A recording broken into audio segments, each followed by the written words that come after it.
गोवर्धन पूजा। दिवाली के अगले दिन गोवर्धन पूजा की जाती है। लोग इसे अन्नकूट के नाम से भी जानते हैं।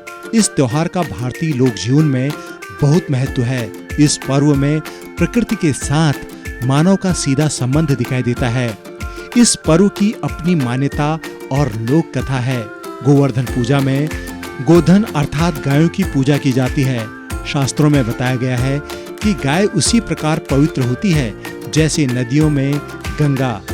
गाय को देवी लक्ष्मी का स्वरूप भी कहा गया है।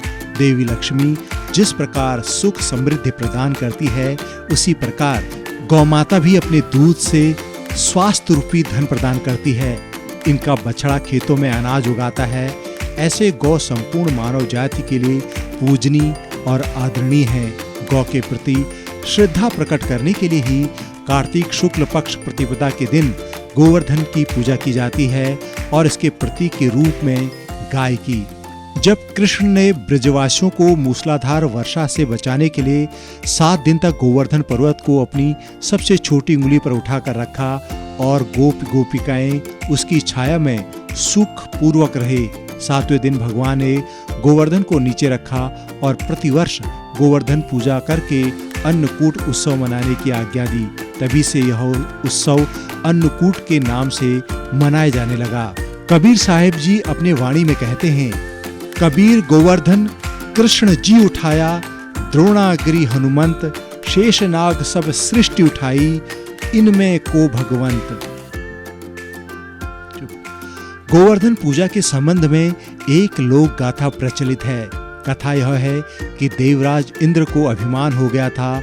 इंद्र का अभिमान चूर करने हेतु भगवान श्री कृष्ण, जो स्वयं लीलाधारी श्री हरि विष्णु के अवतार हैं, ने एक लीला रची। प्रभु की इस लीला में यूं हुआ कि एक दिन उन्होंने देखा कि सभी व्रजवासी उत्तम पकवान बना रहे हैं और किसी पूजा की तैयारी में जुटे हैं। श्री कृष्ण ने बड़े भोलेपन से मैया यशोदा से प्रश्न किया, मैया, ये आप लोग किनकी पूजा की तैयारी कर रहे हैं? कृष्ण की बातें सुनकर मैया बोली, लल्ला, हम देवराज इंद्र की पूजा के लिए अन्नकूट की तैयारी कर रहे हैं। मैया के ऐसा कहने पर ही श्री कृष्ण बोले, मैया, हम इंद्र की पूजा क्यों करते हैं? मैया ने कहा, वह वर्षा करते हैं जिससे अन्न की उपज होती है, उनसे हमारी गायों को चारा मिलता है। भगवान श्री कृष्ण बोले, हमें तो गोवर्धन पर्वत की पूजा करनी चाहिए क्योंकि हमारी गायें वहीं चरती हैं। इस दृष्टि से गोवर्धन पर्वत ही पूजनीय है और इंद्र तो कभी दर्शन भी नहीं देते। वह पूजा न करने पर क्रोधित भी होते हैं, अतः ये ऐसे अहंकारी की पूजा नहीं करनी चाहिए। लीला घर की लीला और माया से सभी ने इंद्र के स्थान पर गोवर्धन पर्वत की पूजा की। देवराज इंद्र ने इसे अपना अपमान समझा और मूसलाधार वर्षा आरंभ कर दी।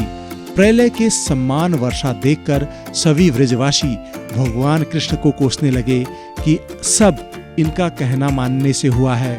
तब मुरलीधर ने मुरली कमर में डाली और अपनी कनिष्ठा उंगली पर पूरा गोवर्धन पर्वत उठा लिया और सभी ब्रजवासियों को उसमें अपने गाय और बछड़े समेत शरण लेने के लिए बुलाया। इंद्र कृष्ण की यह लीला देखकर और क्रोधित हुए। फलतः वर्षा और तेज हो गई। इंद्र का मान मर्दन के लिए तब श्री कृष्ण ने सुदर्शन चक्र से कहा कि आप पर्वत के ऊपर रहकर वर्षा की गति को नियंत्रित करें और शेषनाग से कहा, आप मेढ़ बनकर पानी को पर्वत की ओर आने से रोकें। इंद्र निरंतर 7 दिन तक मूसलाधार वर्षा करते रहे। तब उन्हें लगा कि उनका सामना करने वाला कोई आम मनुष्य नहीं हो सकता है। अतः वे ब्रह्मा जी के पास पहुंचे और सब वृत्तांत कह सुनाया।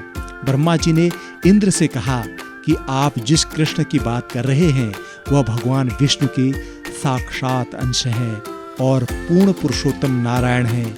ब्रह्मा जी के मुख से यह सुनकर इंद्र अत्यंत लज्जित हुए और श्री कृष्ण से कहा कि प्रभु, मैं आपको पहचान न सका, इसलिए अहंकारवश भूल कर बैठा। आप दयालु हैं और कृपालु भी, इसलिए मेरी भूल क्षमा करें। इसके पश्चात देवराज इंद्र ने मुरलीधर की पूजा कर उन्हें भोग लगाया। इस पौराणिक घटना के बाद से ही गोवर्धन पूजा की जाने लगी। ब्रिजवासी इस गोवर्धन पर्वत की पूजा करते हैं। गाय बैल को इस दिन स्नान कराकर उन्हें रंग लगाया जाता है व उनके गले में नई रस्सी डाल दी जाती है। गाय और बैलों को गुड़ और चावल